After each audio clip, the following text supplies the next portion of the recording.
Hi, I'm Carl Taylor. Welcome to another Q&A session with me live on social media.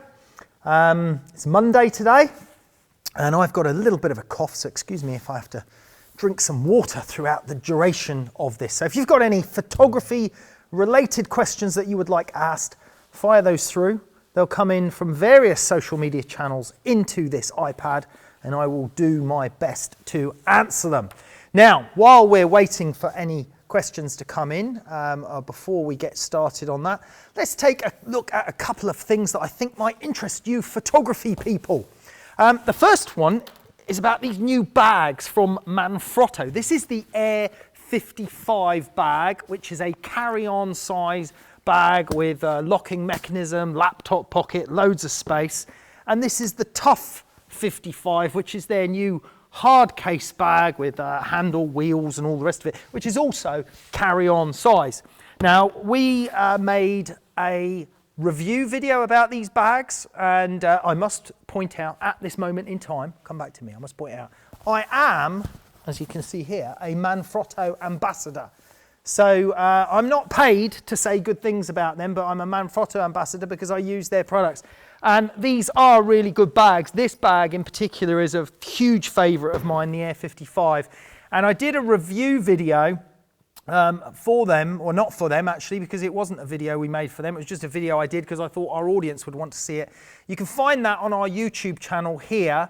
And it compares both bags because they're both similar in terms of capacity, carry-on size and all that business. One's a hard case, one's a soft case. And you can see my complete review of why I like these bags on that video. The video that we did make for them was this promotional video here, which I've just started playing, which is you can find on Manfrotto's channel. This is the promotional sort of advertisement video that we made about the Air 55 video. It's a really cool video actually. We had a lot of fun making that video and we're probably going to post the behind the scenes of this video as well, but they asked us to create a video that linked to air travel and obviously photography, being a photographer and ambassador for them. So we filmed this whole video for them and we think they really loved it and it seems to be going down well. So you can find that on Manfrotto's channel if you want to see that video. Some cool slow-mo going on there. And you can find our video where we review let me pause that, otherwise we're going to have the sound from that going on. And you can find our review video there on our channel as well. So those are two brand new bags from Manfrotto in the carry-on range, this new carry-on thing they're doing, the Air 55, the Tough 55. If you're in the market for a good quality camera bag with lots of space, then check that out. Now, we've had a question come in. Let's see, this is from the Lofty N Scaler. There's a name for you. He says, Carl, I've been using polymer filters from Lee. Are the glass filters better? Is it better to have individual ND filters and stack them to get where you need, or go with an adjustable circular ND filter? Okay, let's just clarify a couple of things there. The polymer filters are very good. You may get a slight color cast on some of the polymer filters on an ND filter, but the glass filters are very, very neutral. They do the IRND glass filters, which were made specifically for Panavision for the high-end movie cameras, and they've also been adopted into the Lee range for camera filters. Those are absolutely perfectly neutral. I use those here in the studio for product shots. Those are like your 2-stop or 3-stop neutral density filters, not graduated, just solid ones.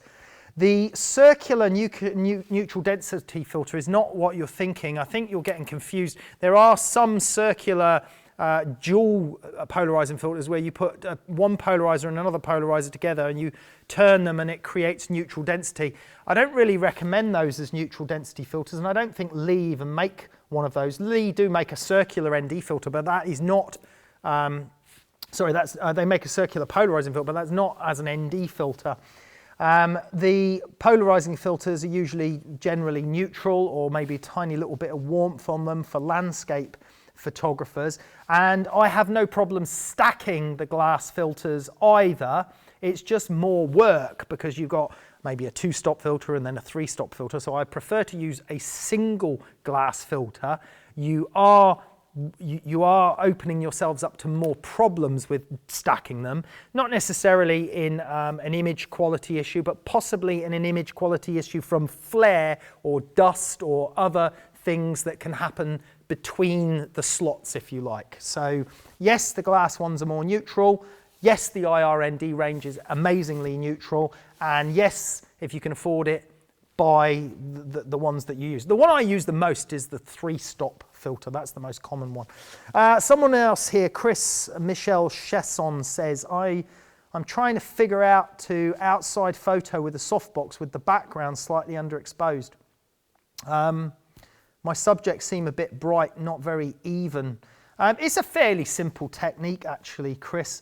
You go outside, you don't use your flash to start with, you take a picture of the scene, okay? So let's say you want to photograph a model in a landscape and you want that lovely look where you get the landscape or the background a little bit underexposed but the model popping out from the shot, which is a technique I've been teaching for over 10 years. As a matter of fact, I think I was one of the first people that showed the technique of combining ND filters with flash to actually achieve that result, because it's very difficult to achieve because the camera's flash sync unless you shoot medium format and then you can sync at any speed. But anyway, you go outside, Chris, you shoot the landscape and you see what exposure you need to get just to get the landscape about half a stop to a stop underexposed. And if that comes in at like 500th of a second at f11, then you've got a problem because you can't sync your flash at that speed. So what I do is then I pop an ND filter on to allow me to cut the light down and get that shutter speed down to 250th or 125th or whatever sync speed I need. And then I get that landscape just as a daylight exposure, slightly underexposed with the ND filter, and then get the shutter speed within the range of the sync speed. And then you're simply left with the flash. But the flash is no problem, because the flash, you've got to think of a flash just like a volume button on a music system. Is you've got low volume, full volume, and it's just like low intensity light, full power light. So you put your model in the scene, you set your flash up on them, and you just keep turning the flash up without changing your camera settings until the model exposure looks correct, and then she's popping out from that underexposed background. You know, this is a technique that I teach thoroughly and go into thoroughly on Carl Taylor Education in a number of platforms, and also show you how to do it without the ND filters and just using the appropriate sync speeds as well. So that's basically it. Now, another question from Bartek Popileski. Hi Carl, what type of photography do you like most? And what do you do most often? Good question. Let me show you actually over here. While we're here, let's just shout out to our sponsors, Squarespace. This is my Squarespace website. This is my commercial photography website. This is my lead-in page. You can create just a nice little animation slideshow or even video there. Then I click enter into my site. So if you want to see, Bartek, the work that I shoot most, well, it's all here. This is my commercial website, and this is my overview page that when you come into my website, which has got a mixture of beauty, fashion, product, people, all sorts of stuff like that. But then if you go into my galleries on my Squarespace site, I've got objects and I've got people and I've got everything else. The thing that I shoot most is objects. So I'm shooting products for commercial reasons, commercial purposes, as you can see here. So a lot of my website is dedicated to product photography because that's what I'm known for, shooting for some known brands, lots of different types of products, from alcohol, wines, beverages, food photography, what do you call it, handbags, sort of cosmetics, accessories, all that sort of stuff. Loads of things like that, jewelry as well. That's what I shoot most of all. And I use my Squarespace website to show off my work, because that as a platform is one of my favorite ways of getting my work uploaded quickly. As I said, Squarespace sponsor this show. If you guys are interested in a Squarespace website and you want to save yourself 10% discount off your Squarespace website, use the offer code CARL, K-A-R-L, at checkout, and you'll get 10% lifetime discount on your Squarespace website, okay? So my website at carltaylor.com is a Squarespace one if you want to check that out. I use the template called Wells template. A lot of people ask that question. That gives me the ability to do this wonderful drop-down menu system that I've got here. And I've got my overview gallery, and then my galleries pop down. I've got an about section with loads more extra bits in, loads of other little modules. And it's really easy to use website and to create. So thanks to Squarespace for sponsoring this live Q&A session. Let's take another question. Matthew Hugosi, I believe that is, says, Carl, and I'm an A-level photography student, and I was wondering if you had any tips or tricks to help me create more abstract and powerful images of models in the studio. Well, it's a bit of a broad question, Matthew. Creativity comes from many places. If we just jump back to my website, like there's what you could call an abstract studio shot of a model. And I came up with the concept of that image because I was inspired from the original Blade Runner film. And I just sort of take little facets of things from different places and different memories and different stuff. And it all floats around in my head. And then when I want to create a shoot or a series of images, I just look for those things that inspired me. And often, as you'll see here, I've got, you know, different concepts like this image here with the swing in the sort of regal room, with the model, with the knife and the light shining through the door. And yet I've got, again, the same set being used here in a completely different scenario, using the swing and everything in a softer way. And then that shot there, I came up with a concept based on color theory. So a lot of my images, you know, the inspiration comes from many different places, from books, films especially, sometimes from other photographers. You sort of look and see images and you think, oh, I love the lighting, I love the style, and I come up with something original, you know, from that, and you evolve ideas. So you have to draw inspiration from many places, but I'd say the most important thing is pre-visualization, and that's where you sketch down your ideas and you work them out in advance, and you basically draw the picture that you want to create, and then you start thinking about, well, where's this light going to come from? How am I going to light it? How am I going to create the mood, the emotion and the feeling? And that's what lighting is all about, or invoking emotion is using light to do that. And that's what I hope I do very, very well. And again, it's by sketching it out first that you can build a better picture in your mind of how you're going to tackle the shot and how you're going to accomplish it. So that's the tips and tricks I can give you, Matthew. I hope your A-level photography course goes well. Geeta Khan says, please describe the difference between an edge light and a rim light. I can't describe the difference because they're the same thing, okay? So there you go. To me, an edge light, i.e. a light on the edge of a model. Let's see if we can find a shot of a rim light. As a matter of fact, we can, because I use rim lighting a lot. As a matter of fact, here's a great example. This is one from our light source course on our Carl Taylor Education channel, where I did a rim lighting shot of my model and then put this very thin beam of light across her eyes for this sort of mysterious sort of Hollywood movie set style shot to it. And the lovely model Deborah Frey here. And this is edge lighting, or I call it back edge lighting or rim lighting. You can call it a number of different things, but I would pretty much say they're the same thing. And then that can be used more subtly or more heavily if you want. So for example, let me see if I can find another type of edge lighting shot. Well, yeah, I mean, if you take this shot of this model, we have edge lighting down the side of the body and hair there, but there's none on this side. So maybe you could describe rim lighting as being all the way around and edge lighting being just one edge. I don't like putting too many labels on these things. You know, Americans, and no disrespect to Americans watching, they love to label every type of lighting thing with, oh, it's a clamshell kicker bounce force. Who gives a crap? I mean, really, do we care? No. Just use the light to make the emotion, make the power of the shot by invoking the emotion with light. We don't have to label it all up. We just need to, you know, be able to describe, what we're talking about. When I started out in photography 30 years ago, right, the word bokeh, I don't even know if that's how you pronounce it. Is that how you pronounce it? Yeah? Right, so that word didn't even exist when I started photography. And then there's all these words and labels that come around that I see come up in photography, and I get questions saying, oh, why don't you call it this, or why don't you use it this? And I'm like, well, you know, it didn't exist 30 years ago. I've been doing it this way. I'm only interested in the final result, not all the fluffy, can I say crap twice in one show? Not all the fluffy stuff that goes with it. Right, next question. Goodness me, the questions are coming in so fast I can't keep up. Fabio Celestino Bracancia says, what's your monthly fee for the Carl Taylor education?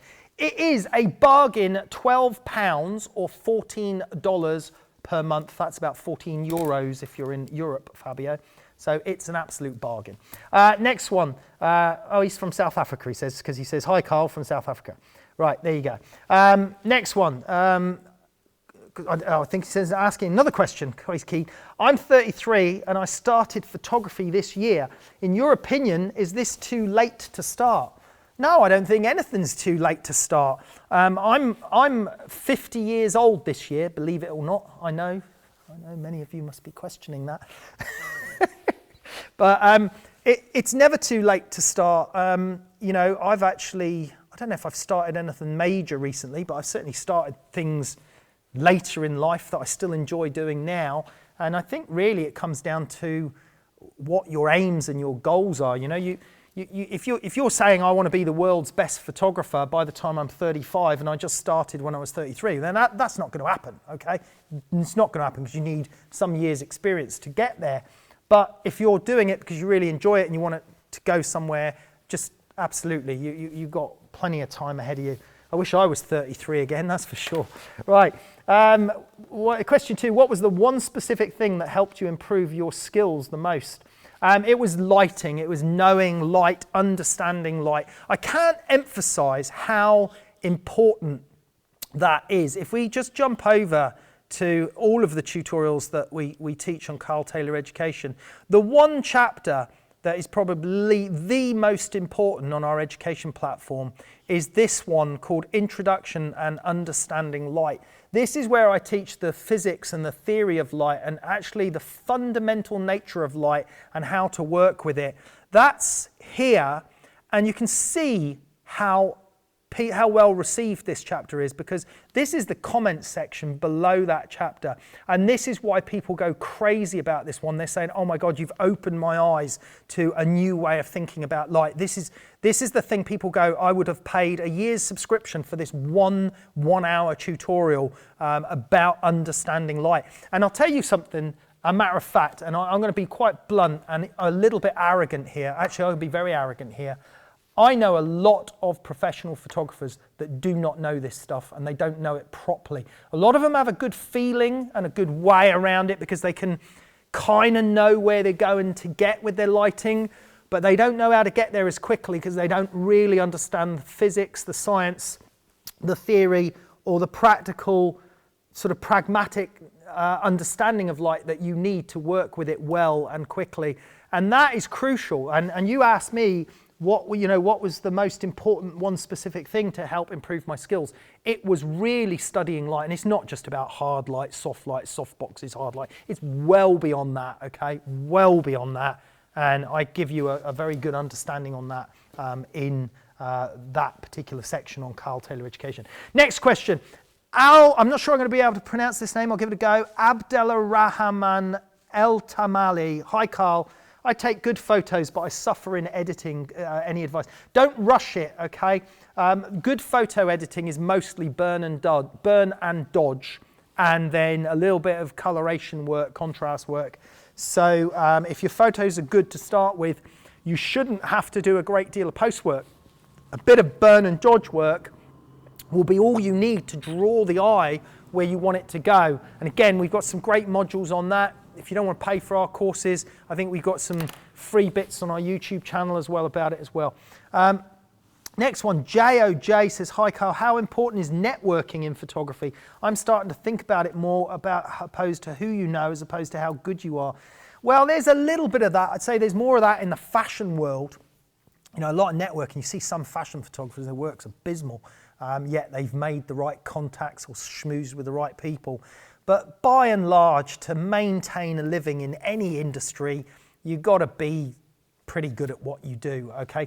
Networking is always useful, but it's always better if you really know what you're doing as well. So if your work is great and you're good at networking and socializing. But networking can be seen many ways, because when I was a young photographer and I was starting out, we didn't have so much prolific use of the internet or websites and stuff like that. We had to work with a printed portfolio and send printed material off, and then make phone calls to art directors and bang on their doors saying, look, please, can I come for an appointment? I want to sit down with you and go through the appointment. That to me is networking. That's face-to-face stuff. That's the thing that I think really counts, because a lot of people seem to be too scared to deal with people anymore in this modern age. They're all like, I just want to do it online. I don't want to actually speak to anyone. And I think if you want to direct networking, then yeah, get to some trade shows, get to some Chamber of Commerce or equivalent business type groups, and start networking and meeting people and that sort of stuff, and phoning people and trying to make appointments. So yeah, networking is good if you consider that as part of marketing. Michal Petri says, hi Carl, can I learn about retouching, how to retouch, what tools should I use for different photos from your website? Yes, of course you can. I'm not going to bang on about our Carl Taylor education platform, but yeah, for $14, if you just want a month's membership, you can absorb a hell of a lot from our beginner's guide to Photoshop for photographers, and then the advanced course. Smoke Tires, hi Carl, what paint do you use on your cyc wall? A cyc wall, for those in Europe, is an infinity cove. In America, they call it cyclorama. We use Dulux Trade Vinyl Matte Emulsion, pure brilliant white. That's the floor and the walls. The walls are plastered render into the curved bit. This isn't a cyclorama that you buy. This is one that our carpenter builders made, and then we paint it every whatever period it needs painting. Usually the floor gets painted every sort of month or 6 weeks. The walls get painted different colors sometimes for different shoots and different fashion shots, and then we have to paint it back white again. So it has quite a lot of coats of paint go on it over a period of time. Next question, Sarvesh says, what will you prefer to shoot in the studio, the X1D or the H6D? Oh, definitely the H6D. The X1D is a great camera, but the H6D is still a prism, a viewfinder. It's a proper studio camera. That's my camera of choice in the studio. Ducky Hoodman says, what do you think is the thing that separates good ADV photographers than the great world famous one? I don't know what ADV. Does he mean advertising photographers, or does he mean advanced photographers than the great world famous ones? I would go back, Ducky, to saying it's a lot to do with understanding light. You know, what is photography? Let's just jump back to some. I want to just jump back to pictures. You know, if you like these pictures and you look at them and you say, what is it I like about that picture? Is it the lighting? Is it the composition? Is it the color? Or is it the narrative? But actually, it's a combination of all these things. The pictures kind of tell a story in some way, or they invoke an emotion or a story, not only through the lighting, but through some form of narrative. So it's a combination of narrative, lighting, emotion, and all of those things. And any good photo will invoke a level of emotion in you. If it fails to do that, then it's not really a good photo. So that's what you're looking to achieve in good photography. And I think it's the photographers that know that and know how to use light and composition and the science and art of photography to achieve that. Those are the ones that go on to create better work. Tim Howe, Carl, as an ex-Bean, why did you choose Guernsey to Jersey? I didn't choose it, Tim. I was born here. So I'm from Guernsey originally. So those of you who don't know where we're talking about, Guernsey is one of the Channel Islands in the English Channel Ocean between England and France. It's very close to France. We're about 20 or 30 miles away from France. And I grew up here as a kid. Went to school here, left the island, worked overseas, did a lot of traveling, a lot of photography away, and then came back here. But I work regularly elsewhere as well, so all over the place. But I live here because I like it here, my family, my kids and everything here. It's a nice place to live, and I love diving and we have the ocean all around us, so that's my other passion. Goodfella says, hi Carl, what system do you use for client proofing of the images of your photo shoots? I don't, because I don't really proof print my images. I don't do social photography such as weddings or portraits where you would need to proof them.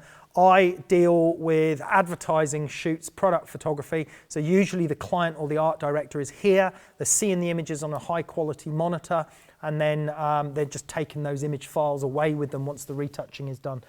Daya said, hi Carl, what is your thoughts on Rotolight, please? I don't know anything about them, I'm afraid. I've seen their adverts. I think they're like LED lights, but they don't do much for me. I like the new Broncolor LED light because the LED light protrudes from the light. It's not a flat LED light, and because it protrudes means it'll work effectively within a parabolic reflector or a deep umbrella, because the physics, it needs the light to protrude for the deep umbrellas or the paras to work. If it's a flat surfaced light, then I'm not sure it'll do it. But I don't know the roto lights, I'm afraid, so I can't comment. Alex G says, hello Carl, love the education classes. Questions, in trying to take photos of objects, what to focus on at the beginning and what kept you motivated when you started out? Okay, what to focus on in any shot should really be what the key subject is. So in a shot like this, well, it's obviously going to be the model. In any of the other shots, it's always my main subject is the point of focus.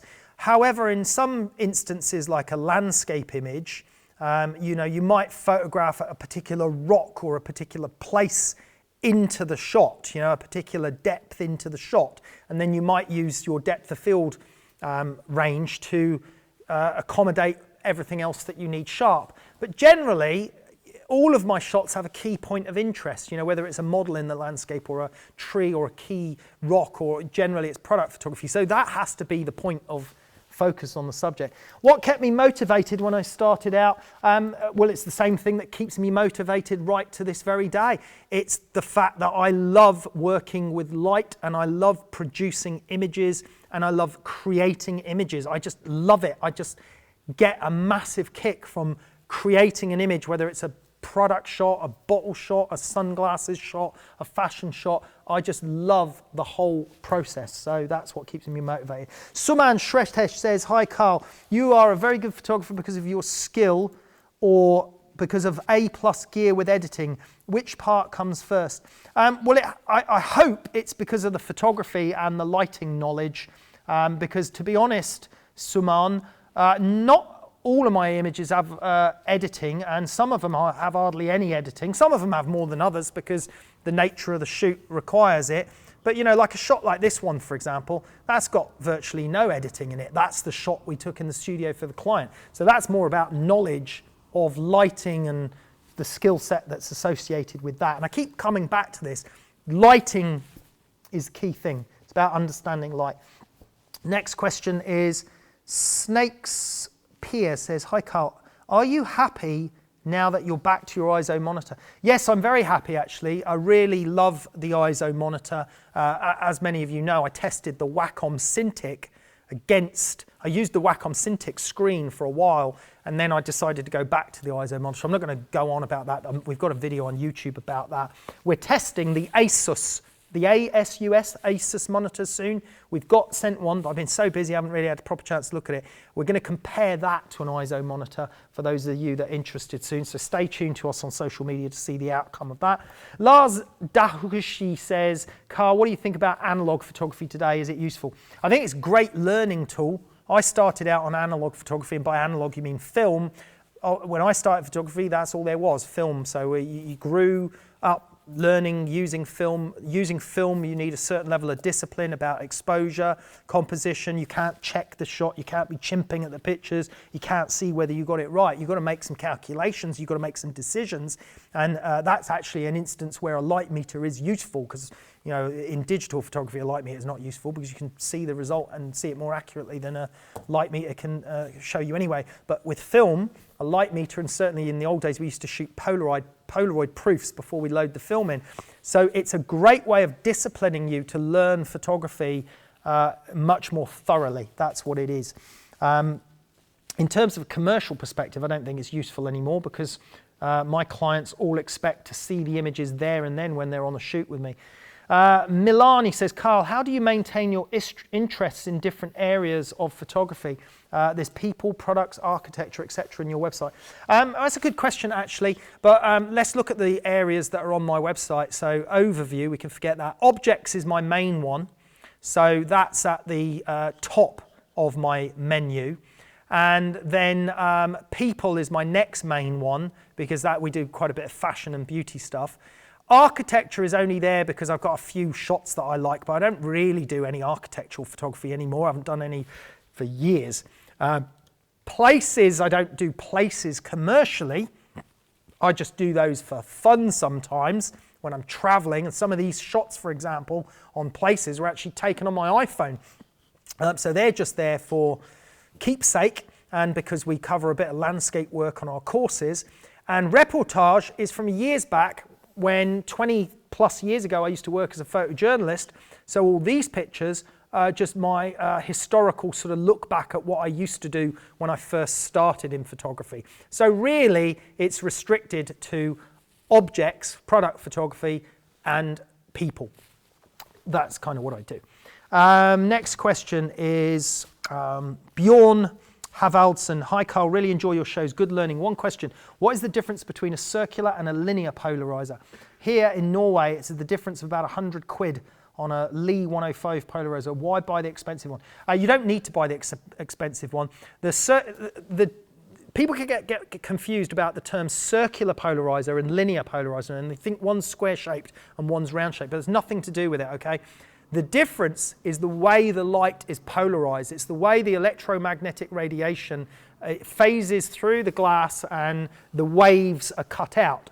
So it's hard to explain in physics terms, but one goes through in a sort of spiral fashion, one goes through in a linear fashion, and they both do pretty much exactly the same thing, the same type of polarization, the same look.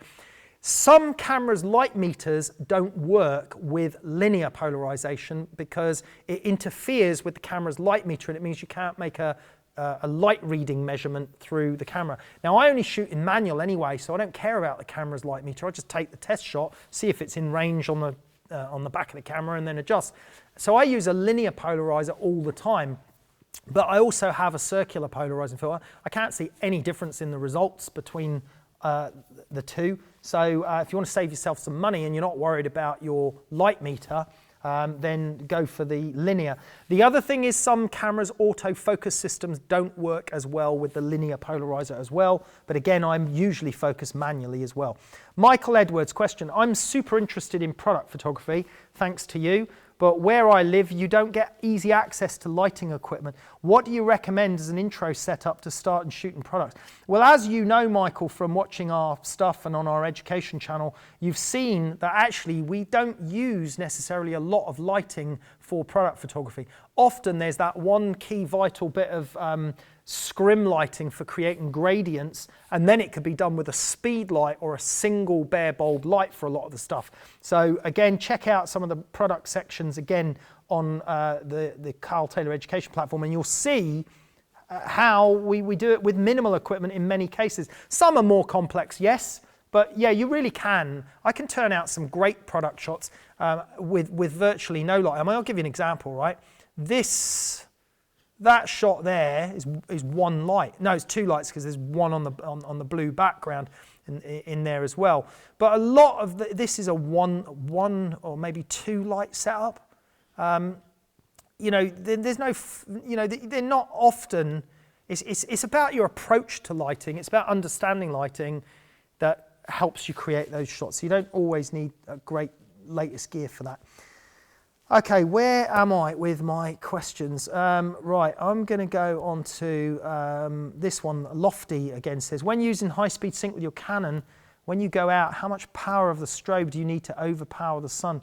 What is the minimum you feel you need? 400? Well, I think in high-speed sync mode, it uses full power on the strobe. I don't use that mode anyway. As I said, I use the technique that I show about using an ND filter to get the higher, you know, to cut the ambient light out. So the HSS mode isn't one that I'm using. Gab Master Photography, hello Carl, great info as always. Question, do you recommend sending prospective clients your portfolio book first, then calling and following up, or just an email of a digital version? Cold calling dead. No, I would send everything. Throw the kitchen sink at them. You know, you can send your digital portfolio, a PDF, send a printed version if you can afford to, and then say, you know, I used to be really cheeky. I used to have this really massive chunky printed portfolio. I used to have about 5 or 6 of them I invested getting made up, and I used to send them to different ad agencies and art directors, and then I'd call them and say, hey, I need to come and collect that thing I sent you.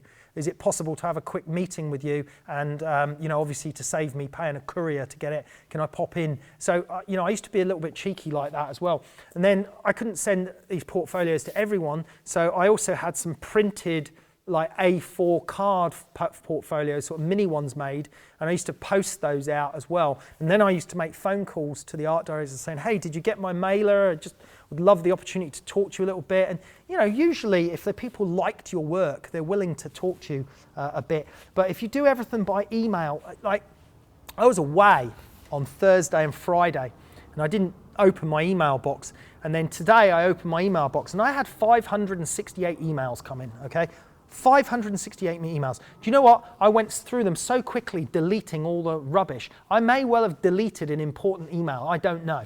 But the fact is, for me, email marketing isn't that effective anymore because people are just overwhelmed with digital clutter. So it's far better, in my opinion, to put something tangible in front of someone, and if they like it, then you've got a good opportunity to talk to them. Right. What next? Exosol. Cool, we got a lot of questions. Hold off on any questions coming in a moment, guys. Exosol says, I've lost it now. Where's it gone? Where's it gone? Where's it gone? Where you go? Michael Edwards, oh, there. Exosol, so hi Carl, lately there's a lot of fuss about cameras and their specs. On a camera, is it more important the body or the lenses? Do you push for the latest in cameras? By the way, love your courses, thank you. No, definitely the lenses. I don't think the body's important. You've got mirrorless cameras now. You've got mirrored cameras. There's no difference really between those. They don't take any different pictures. I think a good full frame sensor camera, even a good crop sensor camera, I prefer full frame, but a mirrorless full frame and a mirrored full frame, they're not going to give you any different pictures. Yes, it's nice to have the latest features and better ISO and all the rest of it, but you know, it's the lenses that make the difference to me. Look, let's jump back 25 years. This shot here was taken on Kodachrome 64, so was that shot there, and one of my favourite shots that I took in, where is it? It's not even on here. Oh, I think it's in the landscape section in places. One of my favourite shots that I took in 1991. This was taken in 1991. There's a little bit of grain in there, but that was taken on Kodachrome 64 on a tripod on a Canon F1, okay? You can buy a Canon F1 on eBay for about $200 now.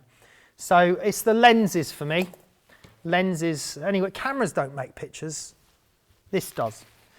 Right, next thing. If Gordon Russell says, hi Carl, if you had one tip to succeed in professional photography industry, what would it be? Lighting. Lighting and lighting. If you do not fundamentally understand light, how light works, the physics of light, if you cannot perfectly describe the inverse square law or things to do with refraction, reflectivity, texture, beyond hard light, soft light, mixing hard light, soft light, the paradox of why a parabolic modifier like the Bron gives you hard light and soft light at the same time. If you cannot understand those fundamental principles, I don't think you'll ever go as far as you could go in photography. Understanding light is like the key, most important thing in my opinion. Adrian, and the other thing, Gordon, is tenacity and a lot of hard work. Adrian Skelton, are you going to be at the NEC show this year? Probably not. Marcelo Javier Maza Luparia, Greetings from Argentina. Carl, I was wondering if you do restoration work on old photos. No, I don't, but there's lots of great retouchers and photo labs, actually. A lot of the top photo labs offer that as a service, and they do an amazing job restoring old photos and making them look like they'd never been damaged before. Patricio says, hello, Carl. Thanks for teaching us. One question I have is if I take headshots in my studio, what's the difference in speed, 200 seg or 500 seg? I have some light for HS. I don't quite know what that means. Omar Kame says, Carl, please answer my question. I'm using a Hasselblad H5D40 and I'm facing noise when I shoot in a studio or outdoors. You shouldn't have any noise. You should be using that at 50 ISO. That H5D40 is, I believe, a CCD sensor camera. It's not the newer CMOS sensors. The CCD cameras only work at 50 ISO or 100 ISO is the limit without getting noise. It's a different type of sensor, CCD, but they give a beautifully clean image at 50 ISO. The CMOS sensors, you can shoot at much higher ISOs without the noise, but if it's a CCD sensor, then you have to shoot at the low ISO and increase your lighting. Right, let me just take a couple of looks, a couple of other things that we've got coming up. We just launched some jewelry courses. A lot of people ask us questions about photographing rings. So we did this rings, necklaces, and post-production on focus stacking here. And they're great little tutorials. Here's one of the ring shots that we did, and you can see the lovely lighting. It's that very difficult lighting to get that all the way around the ring and get all of the ring sharp at the same time. So because of all the requests we had for that, we did that one. But we also did, where is it? We did some other, I haven't opened them. Oh yes, I have, here we are. So we did this jewelry one on a necklace, this other jewelry one on a necklace as well, showing the techniques for jewelry photography. All those courses have now been released on our website today on Carl Taylor Education. So if you're into jewelry photography and you want to get some tips and techniques on that, head over to Carl Taylor Education to the product section. You'll find that useful. Just $14, you'll be able to sign up and check those courses out. Also, while we're here, before I take a few more questions online, we've spoken about the Manfrotto bags. We also just recently shot a whole new batch of food photography courses with the lovely Anna Pushtinikova. She was here for a week. We've just done a whole, we did a live show on cheese photography. We did vegetables under raw foods under different lighting. We did food shots with people and hands. These are the unretouched shots. These haven't been touched yet. And then here, this was one of my favorites, was these other raw food shots. And just look at the lighting that we came up with on this, you know, the texture and the detail that we're getting on this lovely octopus. And Anna's given us all her wonderful styling tips again. And we did 2 live shows with Anna. One of them was the cheese shoot. So all of these courses are going to be coming soon to Carl Taylor Education. Talking about the lighting, the intricacies of lighting and styling. This one was a live show, so you can actually watch us do that shoot live. So that's all coming over on Carl Taylor Education soon as well. Right, let's take another series of questions here. We've still got loads of questions to answer. Tommy says, will smartphones ever reach the quality of DSLR cameras? Well, they certainly might reach the resolution in terms of the sharpness and the amount of detail and information in there, and they may well reach the level of tonality and ISO, but they'll never quite have the same feeling of depth of field and perspective, because the physics of the tiny little lens and the tiny little sensor is completely different to the physics of a larger camera, which is why the look that you get on a APS camera can be slightly different to the look you get on a full frame camera, the look you get on a medium format camera, which is why in Hollywood they use different formats like 70mm film, super 35mm, different types of film types for different types of photography. So there's that element to consider as well. So it's not so much will they ever get to the quality, it depends what you mean by quality. Yes, they probably will at some point reach the quality of today's cameras, but surely if that technology improves, the other technology will improve as well. So it's more about, will they ever depict the photograph in the same way with the same feeling as another format does. Stafford Fuss says, Carl, long-time subscriber to your service. Will you, thank you, Stafford, will you ever shoot a product with ice, cold, snow, etc.? I notice a lot of photography with snow seems fake. I've been struggling with it. Hadn't thought of it. We've done a lot of photography with fake ice or bottles laying in fake ice. We'll probably do a tutorial on that at some point, but I'll keep that in mind. Gurav Kumar, hi Carl, I'm a huge fan of your work. I wanted to know your views on Godox QT602 for freezing action, as I cannot afford a broncolor, although I'm a huge fan of those. Gurav, I'm sorry, I don't know, to be honest. I've heard some positive things about Godox, but I really don't know the specs on these lights. Part of my problem is that I'm not a gear person in that sense. You know, I'm the creative person that uses equipment and makes photos, but I'm not the technician that reviews all these different types of gear. Well, not very often anyway. I just use whatever tools do the job. And unless someone sends us the gear to check and review and try, then I don't have the opportunity to tell you. And I've never used the Godox stuff. So I'm afraid you'll have to check out online and see whether this stuff is as good as, like you said, the Broncolor Syros or those type of lights.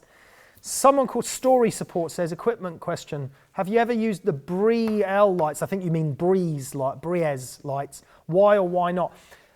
No, I haven't, but they are very good quality. I've heard good things about those, and I've know other photographers that have used them, so I say they're good quality because the photographers that have told me about them, I trust their opinion. Very similar to the Bron with the parabolic modifiers as well. Crin Sporry says, hi Carl and the team, Happy New Year. Hi Crin, Happy New Year to you. I have a question on dance photography. Have you been involved in photographing dance performers? Do you have any tips for handling such a thing? Actually, Crin, Urs Rekha does a lot of dance photography. He loves that stuff. And we did a how-to video where Urs Rekha did a dance one. And I think he combined it with slow sync speed and a long exposure to capture the motion and movement of a dancer. And so if you check out Broncolor's YouTube channel, you probably find it on our YouTube channel as well, but in the how-to section of Broncolor's website, there may be a video that interests you there. Personally, I've not done a great deal on dance or dancers. Now, next one, Lewis Palmer says, any advice for buying second-hand studio lights? Broncolor are very expensive.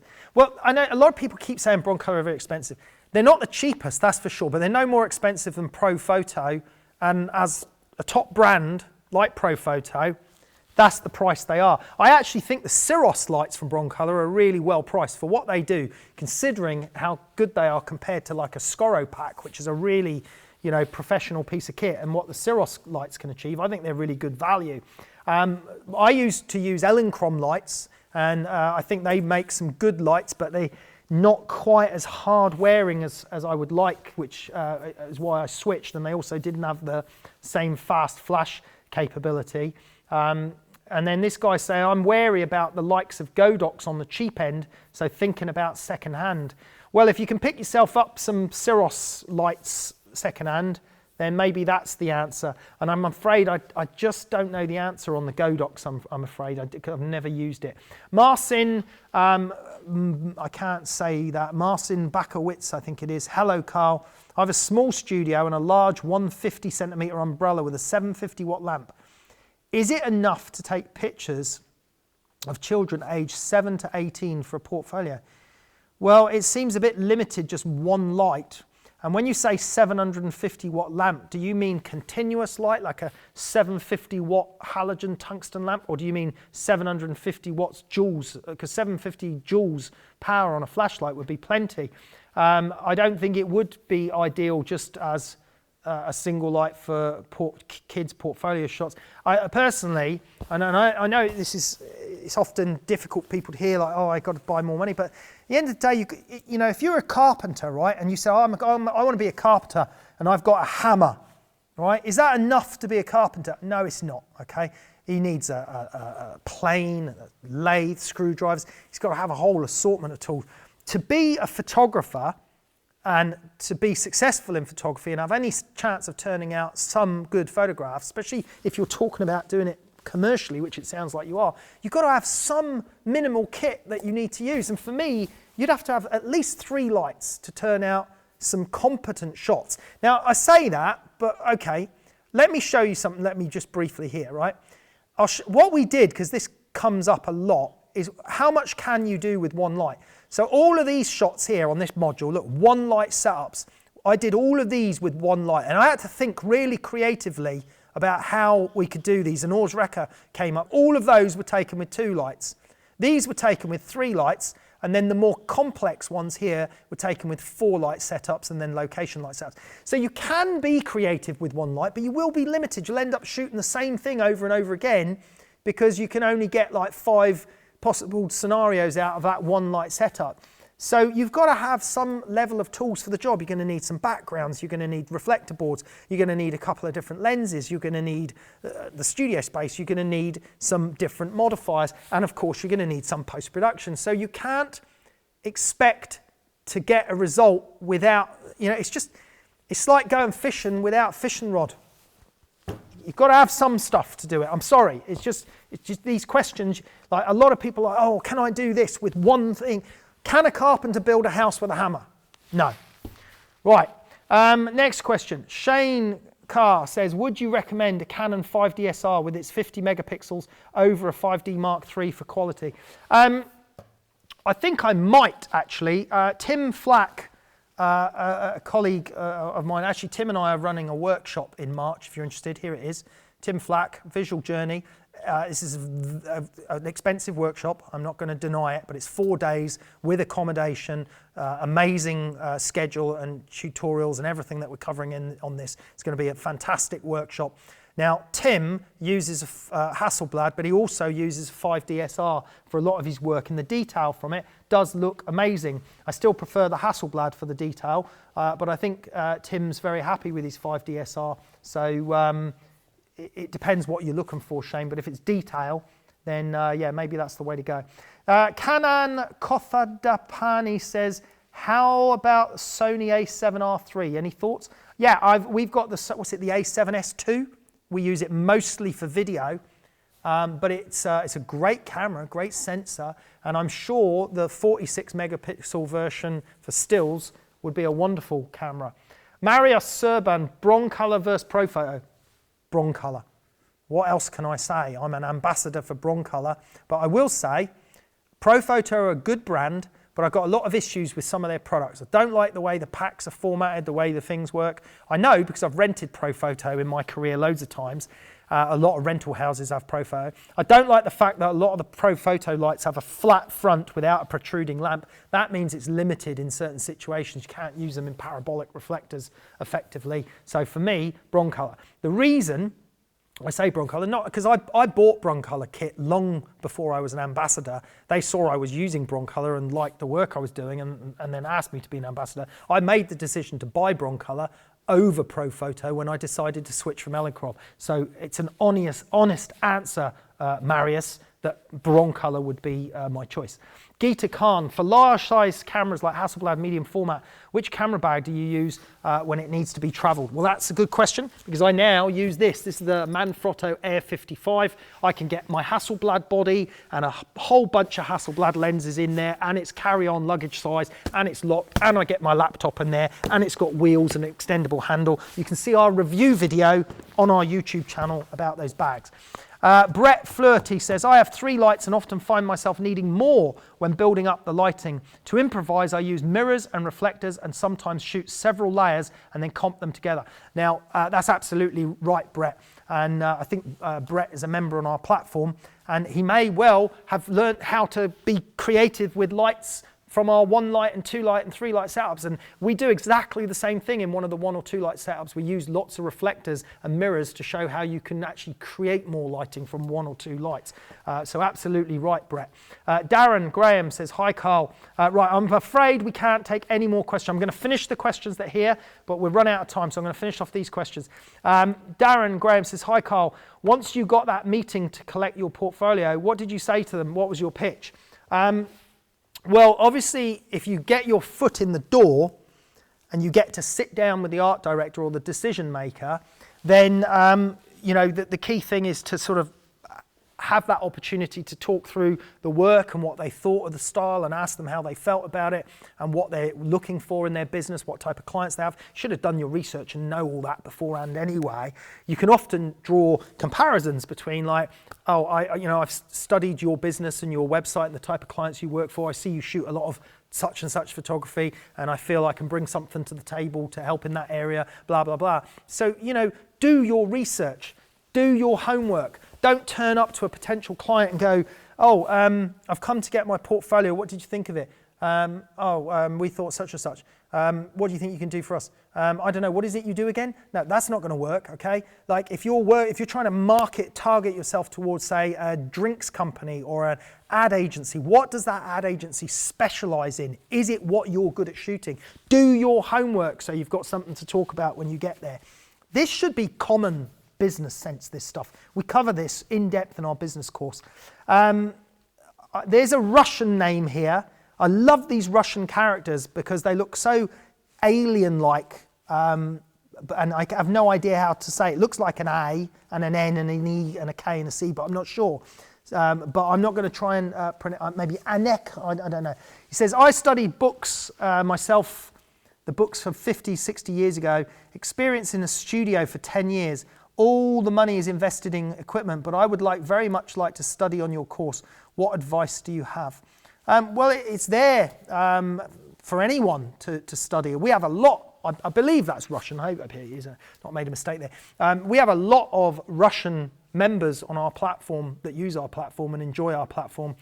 You can access it from anywhere in the world, so just sign up and it's all there online. Raphael Sorbel says, saw the last live show and I'm wondering if Elinchrom still produces the fibre optic lighting kit. Do you know something about that? Yes, I believe they do, Raphael. They do produce the fibre optic kit, and it's a shame that Broncolor don't.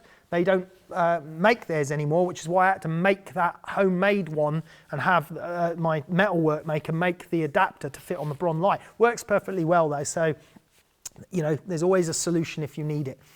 Daniel Kaler says, hi Carl from Las Vegas. Are you coming to WPPI in Las Vegas? I don't think so, Daniel. I think that's more of a wedding portrait show, and it's not something that is really our expertise area. Friend of mine and fellow photographer, David Stanbury, I believe, has been to that one or is going to it again, but it's not really our sort of specialty. Kawazin So says, which lens must be used in food photography? No lens must be used in any photography. The right tool should be selected for the right job. But in answer to your question, for example, Anna, her favourite lens is the 100mm macro lens for a Canon full-frame camera. She uses that for a lot of her food photography, and she used that on the courses we just recently filmed. I use medium format, and I use a 100mm focal length lens, which is equivalent to about 80mm on 35mm. But that's kind of the product, kind of the focal length I use for most of my product photography is between an 80 and a 100mm lens, and often with extension tubes to get that closer focusing. Teesside Airport aviation videos. Hi Carl, what's the best filters to buy for the Sony a7R III? Well, I like the Lee filters. I mean, there are other brands out there, Hisense or some, I can't remember the names of some of the other brands, but I do like the Lee stuff. And I use pretty much a polarizer, an ND filter, and graduated ND filters. And I've got the high quality Lee IR ND filters that are perfectly neutral. I've got polarizing filters, and then I've got the graduated NDs as well. Those are my most common ones. It doesn't matter what camera it goes on, that's irrelevant. An A7R III, a Canon, a Nikon, that doesn't affect it. Just the filters, if they're good brand, then you're fine. Anusha Kargafidi says, hi Carl, I second this from Mrs. Minkpiss. Minkkiss, I can say the words right here.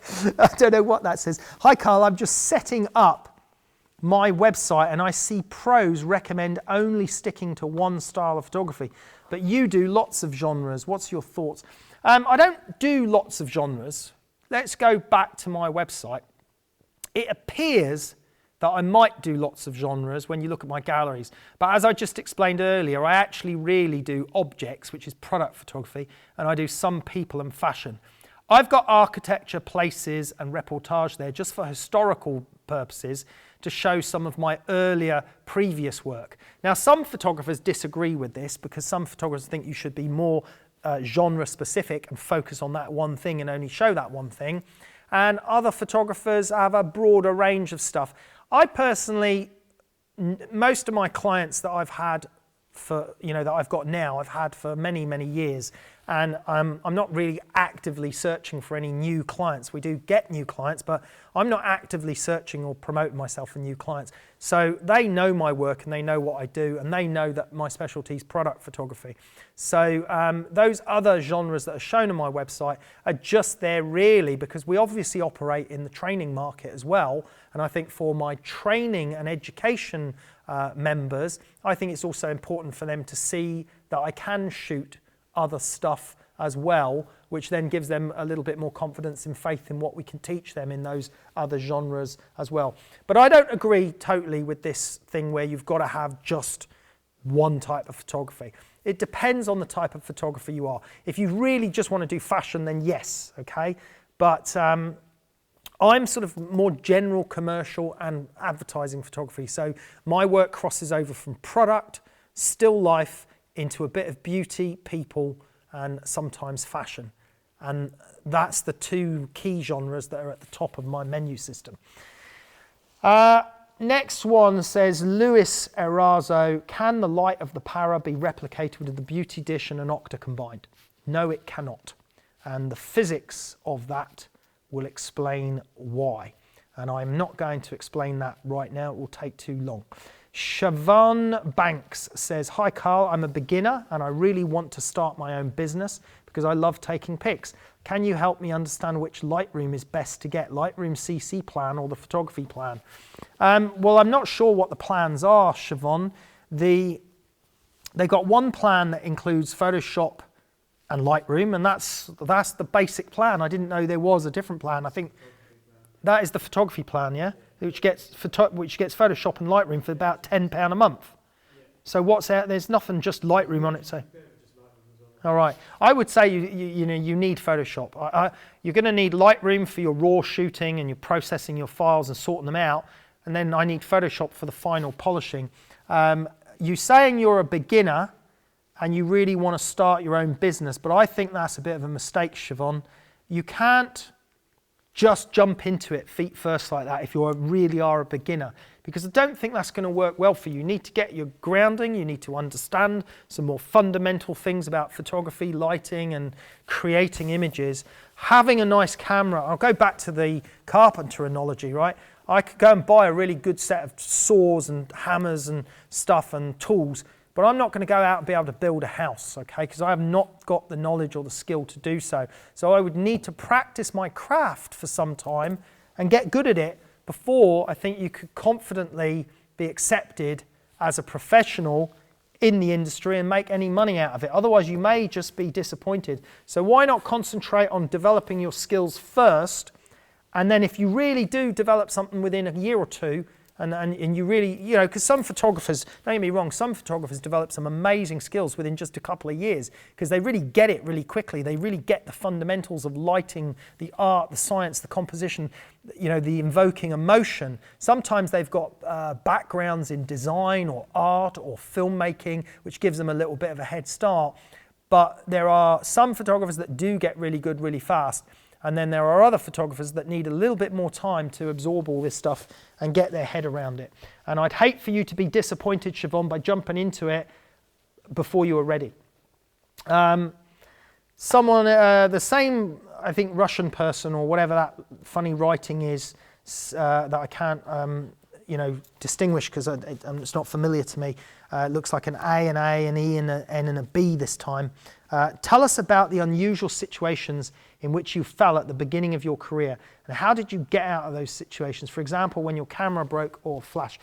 Well, you try to avoid unusual situations. When I first started out in photojournalism, I used to end up in a lot of unusual situations because the work was quite demanding. and you had equipment failures, camera failures, films damaged and all sorts of stuff. You know, I stupidly once, years ago when I first started as a commercial photographer, I had to shoot a load of directors of a company, and there was about, I don't know, 8 or 9 of them, and I had to photograph them, and the first 5 of them I photographed and then sent them on their way, and then I realised I didn't have any film in the camera. So I had to then, like starting to break out into a sweat, load some film into the camera, pretend I was putting a new roll of film in, shoot the remaining directors, and then at least produce some credible results from those a few days later. And then I said to the client, I said, oh, here's the shots of those directors, but unfortunately, the first ones I shot, the film got damaged in the lab, and I blamed the lab, which was the old favourite photography trick back in the day, was to blame the photo lab whenever you had a problem. You can't do that these days. So there's all sorts of stories I can probably dig out from the past, but yeah, I mean, you always, in any type of career, you're going to have some good moments, some bad moments and things, but it's just about how you learn from things, how you learn from your mistakes, and how you keep wanting to learn. One thing I've never stopped doing in 25 plus years of commercial photography is not stopped learning and reading and studying and understanding or being inspired by things, okay? I think that is the key driving factor. Justin Gaskin says, cheers for your great work, Carl. Question about film. I love Hasselblad's film cameras, but clients prefer digital. Would you consider film quality comparable to the latest digital? I think medium format film, and I used to shoot 6x7 film, 6x7 centimetre medium format, and I used to shoot 5x4 inch film, and I can tell you scanning a 5x4 inch film on a drum scanner gives incredible quality, incredible results. So I don't think there's an issue there, but I think the problem, Justin, is clients' demands. Clients' demands these days, they're so impatient, they want to see the results on the shoot. They certainly do when I'm shooting advertising images. They want to see the concept come to life on the shoot. They want to be able to have the final retouched, or the image being retouched very soon after the shoot, and then they want that shot. With film, there are a number of elements that can go wrong. 1, it's harder to shoot with. 2, you can't see the results instantly. 3, things can go wrong in the lab with the development of the film. 4, it's a longer process. They've got to wait longer. And then you've got to get the film scanned to get it into a digital format to then be able to retouch it. So it just doesn't make commercial or economical sense to me to shoot film.